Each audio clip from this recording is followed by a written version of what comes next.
Before starting your Office activation, please make sure that your copy of Windows is activated.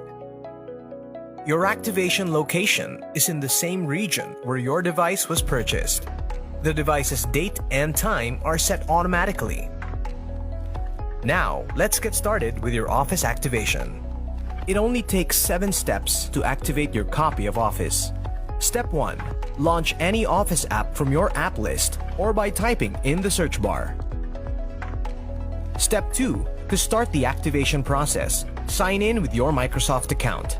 If you don't have a Microsoft account yet, create one and then sign in.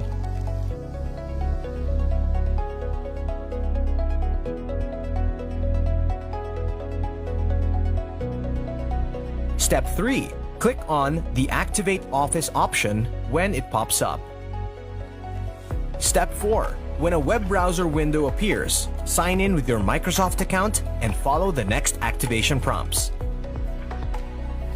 Step 5. Follow the instructions and complete steps 1, 2, and 3 of the activation process.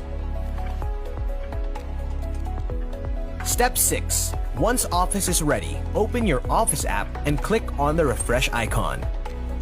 Step 7. Open a new or an existing document, then click Accept on the license agreement. And now, you're ready to start using Office.